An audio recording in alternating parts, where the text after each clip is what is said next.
வாழ்க்கையில அவர் எப்படியெல்லாம் நம்ம வாழ்க்கையில செயல்படுறாரு அப்படின்னு சில காரியங்களை நம்ம பார்ப்போம். யோவான் 14ஆம் அதிகாரம் 16-17 வசனங்களை வாசிக்கலாம். யோவான் 14ஆம் அதிகாரம் 16-17 வசனங்களை வாசிக்கலாம்.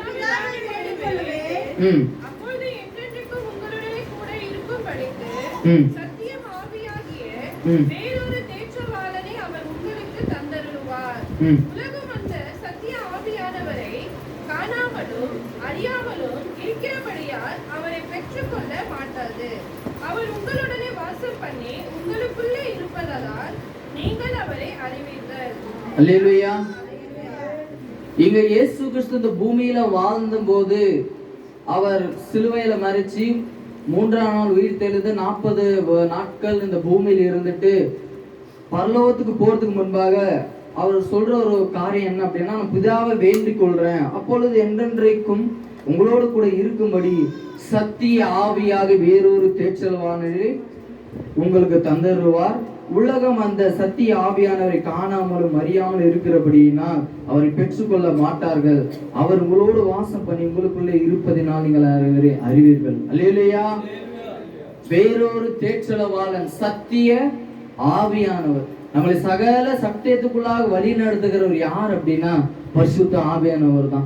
நம்மளை பரிசுத்த ஆவியானவரை நம்ம உள்ளத்திலாக ஏற்றுக்கொள்ளும் போது, அவர் நமக்குள்ளாக வாசம் பண்ணும்போது அவர் செய்கிற காரியங்கள் மகத்தான காரியமாக இருக்கும். அல்லேலூயா. அநேகர் பரிசுத்த ஆவியானவரை பார்க்கல, அவருடைய கிரியைகளை உணராதனால அவரை ஏற்றுக்கொள்ள மாட்டாங்க, அவரை அறிந்து கொள்ள மாட்டாங்க. ஆனா ஆண்டவரே சொல்லியிருக்கிறார், சத்திய ஆவியாக தேற்றல் வாழ நான் அனுப்புவேன், நீங்க வாஞ்சியோடு கேட்டு பெற்றுக்கொண்டா அவர் உங்களுக்குள்ளாக வாசம் பண்ணுவார். அல்லேலூயா. பரிசுத்த ஆவியானவர் நமக்குள்ள வாசம் பண்ணும்போது என்ன காரியங்கள் நடக்குது அப்படின்னு நம்ம பார்ப்போம். யோவான் 14ஆம் அதிகாரம் 26வது வசனத்தை வாசிக்கலாம். அதிலே பரிசுத்த ஆவியாகிய தேற்றவாளனே எல்லாவற்றையும் உங்களுக்கு போதித்து நான் உங்களுக்கு சொன்ன எல்லாவற்றையும் உங்களுக்கு நினைவூட்டுவார். அல்லேலூயா. பரிசுத்த ஆவியானவர் நம்ம பெற்றுக்கொள்ளும் போது, அவர் நமக்குள்ளாக வாசம் பண்ணும்போது முதலாவது அவர் செய்கிற காரியம் போதிக்கிறவராய் இருக்கிறாராம். எதை குறித்து போதிப்பார்? வசனத்தை குறித்து போதிப்பார். இந்த வசனம் இப்படிதான் சொல்லுது, இந்த வசனம் இப்படிதான் இருக்குது. அநேக நேரம் நம்ம வசனத்தை வாசிக்கிறோம், ஆனாலும் அந்த வசனம் என்ன சொல்லுதுன்னு நம்ம அதுபடி நம்ம செய்யறது இல்லை. அந்த வசனத்தின் ஆழத்தை புரிஞ்சு கொள்ள முடியறது இல்லை. அந்த வசனத்துல இருக்கிற சத்தியத்தை புரிஞ்சுக்கிறதுக்கு ஆகிறது இல்லை. அந்த சத்தியத்தை எப்படி நம்ம வாழ்க்கையில் ஏற்றுக்கொள்றதுன்னு தெரியறது இல்லை. அதனாலதான் முதலாவது பரிசுத்த ஆவியானவரை நீங்க மனப்பூர்வமா ஏற்றுக்கொள்ளும் போது, அவர் உங்களுக்குள்ள வாசம் பண்ணும்போது முதலாவது காரியம் அவர் செய்யறது போதிக்கிறவரா இருக்கிறார். அல்லேலூயா. கைட் பண்ணுவாரா, எந்த காரியத்தை எப்படி செய்யணும், இந்த காரியத்தை நீ இப்படி செய்யணும், இந்த காரியத்தை நீ இப்படி செய்யணும் அப்படின்னு நம்மளை கைட் பண்றதுக்கு பரிசுத்த ஆவியானவர் நமக்குள்ள இருந்தாதான் சில காரியத்தை குறித்து கைட் பண்ணுவார். அல்லேலூயா. இரண்டாவது காரியம், அதிலே நினைப்பூட்டுகிற தேவனா இருக்கிறார். எதை அவர் நினைப்பூட்டுவார்? வசனம் சொல்லுது, கண்களோடு உடன்படிக்கை பண்ணவன் எப்படி ஒரு பெண்ணை இச்சையோடு பார்க்க முடியும் அப்படின்னு. அநேக நேரத்தில் நம்ம ரோட்டோர்ல போகும்போது ஏதோ ஒரு தவறான காரியத்தை பார்க்கிறோம் அப்படின்னா, ஆவியானவர் நமக்குள்ள இருந்தா நினைப்பூட்டுகிறவரா இருக்கார். இந்த வசனம் இப்படி சொல்லுது, பாவத்தின் சம்பளம் மரணம், பெற்றோர்களுக்கு நீ கீழ்ப்படியணும், பாவத்தை விட்டு விலகி ஓடணும் அப்படின்னு ஆவியானவர் உங்களுக்குள்ளாக இருந்தார் அப்படின்னா, நீங்க ஏதோ ஒரு காரியத்துக்குள்ளா நீங்க போறீங்க அப்படின்னா, இல்ல ஏதோ ஒரு பாவம் உங்களை மேற்கொண்டு வருது அப்படின்னா உடனே நினைப்பூட்டுவார். இந்த காரியம் இப்படி வேதம் சொல்லுது, இப்படி நீங்க செய்யக்கூடாது அப்படின்னு ஆவியானவர் நினைப்பூட்டுவார். அல்லேலூயா. தவறான காரியத்தை நம்ம பார்க்கும் போதோ, இல்ல தவறான காரியத்தை நம்ம செய்யும் போதோ, இல்ல மற்றவங்களுக்கு விரோதமா நம்ம பேசும் போதோ, இல்ல மற்றவங்களை நம்ம தரைக்குறவா பேசும்போது ஆவியானவர் நினைப்பூட்டுவார், வார்த்தையை நினைப்பூட்டுவார். எப்ப அப்படின்னா ஆவியானவர் நமக்குள்ளாக இருந்தாதான். அநேக நேரத்துல நம்ம சொல்றோம், என் கோபத்தை என்னால் கண்ட்ரோல் பண்ண முடியல, அதனால தான் நான் பேசிட்டேன். ஆவியானவர் உங்களுக்குள்ள இருந்தா அவன் எவ்வளவுதான் நம்மள தரகுறைவா பேசியிருந்தாலும், கன்னத்துல அடிச்சிருந்தாலும், காரி துப்பி இருந்தாலும் நம்ம மன்னிக்கிறவங்களா மாறி இருப்போம். ஆவியானவர் இல்லாத ஒரு மனுஷனுடைய வாழ்க்கையில மாம்சங்கள் தான் வெளிப்படுங்க தவிர கிறிஸ்துவின் குணங்கள் வெளிப்படாது. அல்லேலூயா. இயேசுவை காரி துப்புனாங்க, இயேசுவை கன்னத்துல அரைஞ்சாங்க, எதிர்த்து ஒரு வார்த்தை கேட்டாரா? அமைதியா இருந்தார். மாம்சத்துக்கு அவர் இடமே கொடுக்கல. பூமியில வாழும்போது மாம்சத்தின் கிரிகள் எல்லாமே அழிக்கப்பட்டவராக தான் வாழ்ந்தாரு. ஆண்டவருடைய வாழ்க்கையில கிறிஸ்துவை வெளிப்படுத்தினாரு, பிதாவோட குணத்தை வெளிப்படுத்தினாரு. இன்றைக்கு நம்முடைய வாழ்க்கையில இயேசு குணத்தை நம்ம வெளிப்படுத்த முடியுதா? நம்ம வேலை செய்யற இடத்துல, இல்ல நம்ம படிக்கிற இடத்துல, இல்ல நம்ம எங்கேயாவது வெளியில போற இடத்துல, நம்ம தெருவுல, நம்ம வீட்டு பக்கத்துல கிறிஸ்துவை நம்ம வெளிப்படுத்துறோமா? மாம்சங்கள் தான் அநேக நேரத்தில் நமக்குள்ளாக வெளிப்படுது. நம்முடைய கோபங்கள் வெளிப்படுது, நம்முடைய சுவாபங்கள் தான் வெளிப்படுது.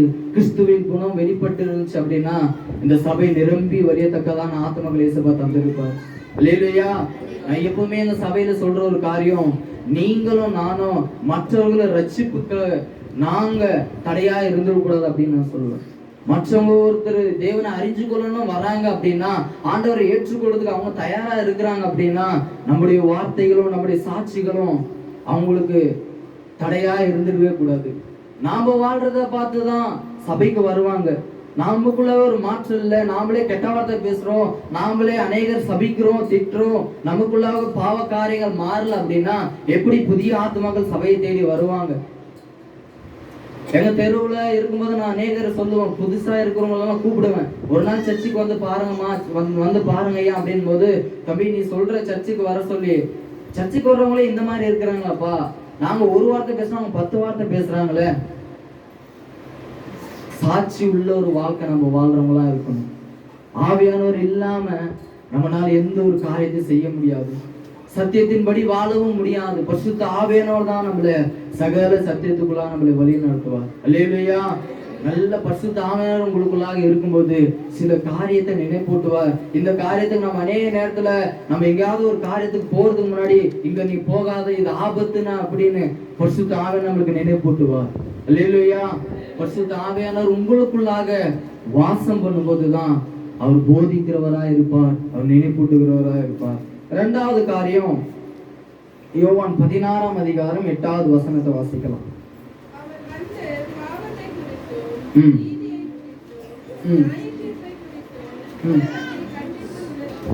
அல்லேலூயா. மூன்றாவது காரியம் பரிசுத்த ஆவியானவர் செய்கிற காரியம் என்ன அப்படின்னா, கண்டித்து உணர்த்துகிற ஆவியானவர். எதை குறித்து கண்டித்து உணர்த்துவார்? நீதியை குறித்து, நியாயத்தை குறித்து, பாவத்தை குறித்து கண்டித்து உணர்த்துவார். அநேக நேரத்துல இப்ப இருக்கிற கிறிஸ்துவ சமுதாயத்துல என்ன ஆகுது அப்படின்னா, சிலருக்கெல்லாம் இப்ப இருக்கிற மாடர்ன் கிறிஸ்டியன்ஸ் என்ன பண்றாங்க அப்படின்னா, இதெல்லாம் பாவமா, இதெல்லாம் பாவம் இல்லையே அப்படின்ற அளவுக்கு ஆயிடுச்சு. இதெல்லாம் சின்ன பாவம் தான், பெரிய பாவம் தான் அப்படின்னு நியாயம் தீர்ப்புறவங்களா மாறட்டும். சில சபைகள் அநேக கொடுமைகள், அநேக பாவ காரியங்கள் சபையிலே நடக்குது. ஆனா அதெல்லாம் ஒரு பாவமா அவங்களுக்கு தெரியல, அதெல்லாம் அவங்களுக்கு ஒரு நீதியா தெரியுது அவங்களுக்கு, அவங்களுடைய பார்வையில. ஆனா ஆவியானவர் நமக்குள்ளாக இருக்கும்போது இது பாவம், இது நீதி, இது நியாயம் அப்படின்னு நம்மளுக்கு வேர் பிரித்து பரிசுத்த ஆவியானவர் காட்டுவார். அல்லேலூயா. நம்ம மேல ஒரு கெட்ட ஒரு மார்க்கே வராது, ஒரு தவறான ஒரு காரியமே வராது, தவறான பேச்சு நம்ம மேல ஒரு பிளாக் மார்க்கே வராது. ஏன்னா நம்ம பரிசுத்த ஆவியானவர் நமக்குள்ளாக இருந்தா நீதியின் பக்கமாக நிற்போம், நியாயத்தின் பக்கமாக நிற்போம். இது பாவம், இது நீ செய்யாது அப்படின்னு நம்ம சொல்றவங்களா இருப்போம், பாவத்தோடு உடன்படுறவங்களா நம்ம இருக்க மாட்டோம். அல்லேலூயா. ஆவியானவர் உங்களுக்குள்ளாக இருந்தா இது பாவம், இதை நீங்க செய்யக்கூடாது அப்படின்னு சொல்லுகிற தைரியத்தை ஆவியானவர் உங்களுக்கு கொடுப்பார். அநியாயமா ஒரு காரியத்தை செய்யறாங்களா, இதுதான் நீதி, இதுதான் அநியாயம் அப்படின்னு சொல்றவங்களுக்கு உங்களுக்குள்ள தைரியம் எப்போ வரும் அப்படின்னா பரிசுத்த ஆவியானவர் உங்களுக்குள்ள இருக்கும்போதுதான். எத்தனை பேர் நம்புறீங்க? அல்லேலூயா. ஆவியானவர் நம்ம வாழ்க்கையில மிகவும் அவசியம். ஆவியானவர் இல்லாம பாவம்னு கூட நம்மளுக்கு தெரியாது. அநேக நேரத்துல சபைகள்லயும் சரி, அநேக ஆண்டவர் ஏற்றுக்கொண்ட பிள்ளைகளோட வாழ்க்கையில உணர்வற்றவர்களாக இருக்கிறாங்க. நம்ம கில்லுனாலே நம்மளுக்கு வலிக்கு உணர்ச்சி வரும். ஆனா இப்ப ஒரு பாவத்தை செஞ்சா அவங்களுக்குள்ள அந்த குற்ற மனசாட்சி இல்லை. நான் பாவத்தை பண்ணிட்டேனே ஆண்டவருக்கு விரோதமா, இது ஆண்டவருக்கு பிடிக்காதே அப்படின்னு ஒரு உணர்வு நமக்குள்ள வரல. பாவத்தை செஞ்சிடறோம், ஆண்டவர் பந்தியில வந்து அவருடைய ரத்தத்தையும் அவருடைய சரீரத்திலையும் பானம் கொள்றோம், சபையில் வந்து நம்ம தேவனை ஆராதிக்கிறோம், துணிகரமாக நம்ம வாழ ஆரம்பிக்கிறோம். ஆவியானவர் நமக்குள்ளாக இல்லை அப்படின்னா பாவத்தை குறித்து தான் ஒரு அறிவே இருக்காது.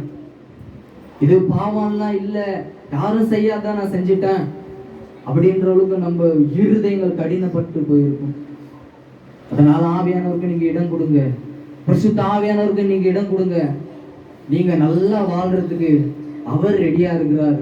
நீங்க உங்களை மாற்றிக்கொண்டு உங்க கடினமான இருதயத்தை மாற்றி உங்க இருதயத்தை திறந்து கொடுங்க. ஆவியானவர் உங்களுக்குள்ள வருவாரு. பாவத்தை குறித்தும் கண்டிப்பாரு. நீதி நியாயத்தை குறித்து இதுதான் சரியா இதுதான் தவறு அப்படின்னு ஒவ்வொரு காரியத்தையும் சொல்லி கொடுத்து வருகிற நாட்கள் உங்களை சாட்சியா ஆண்டவர் இருப்பார். அநேக மக்கள் உங்களை புகழ்ந்து பேசுவாங்க. இவருக்கு தவறு செஞ்சா பிடிக்காது, அநியாயமா இவன் பாடுபட மாட்டான், உங்க மேல தவறான குற்றச்சாட்டுகள் சொன்னாலும் இந்த ஆளு இந்த மாதிரி பண்ண மாட்டான்பா, எனக்கு தெரியும், ஒரு நீதி உள்ள ஒரு மனுஷன், ஒரு நியாயம் உள்ள மனுஷன் அப்படின்னு ஒரு பேர் உள்ள ஒரு வாழ்க்கையை வாழ பரிசுத்த ஆவியானவர் உங்களுக்கு உதவி செய்வார். அல்லேலூயா. அடுத்த காரியம் 13வது வசனத்தை வாசிக்கலாம். யோவான் 16:13. சத்திய ஆவியாகிய அவர் வரும்போது சகல சத்தியத்துக்குள்ளும் உங்களை நடத்துவார். அவர் தம்முடைய சுயமாய் பேசாமல் தாம் கேள்விப்பட்ட யாவையும் சொல்லி வரப்போகும் காரியங்களை உங்களுக்கு அறிவிப்பார். அல்லேலூயா. அடுத்த காரியம் பரிசுத்த ஆவியானவர் 4வது காரியமா என்ன செய்வார் அப்படின்னா, வரும் காரியங்களை குறித்து நம்மளுக்கு போதிப்பார்.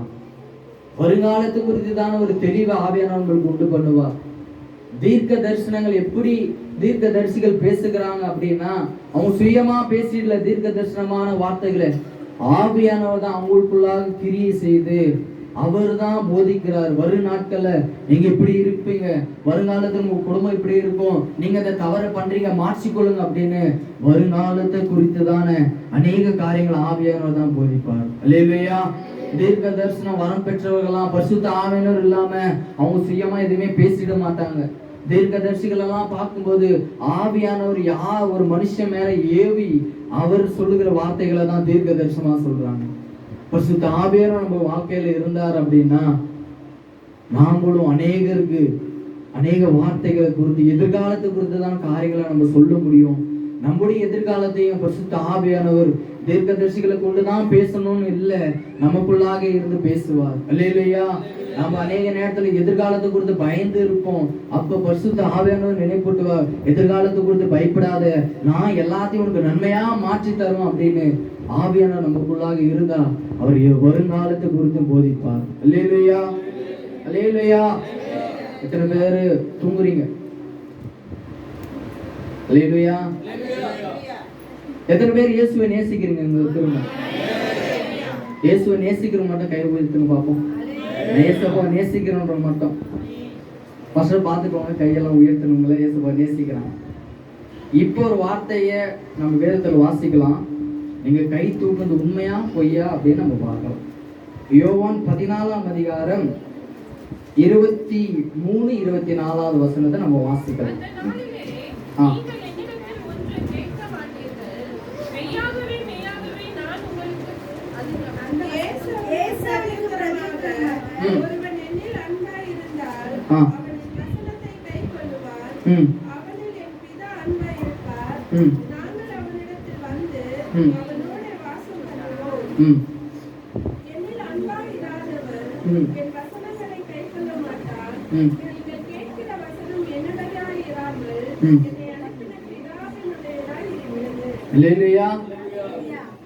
கை உயர்த்தவங்களா யோசிச்சு பாத்தீங்களா? என்னை நேசிக்கிறவன் சொல்றேன், என்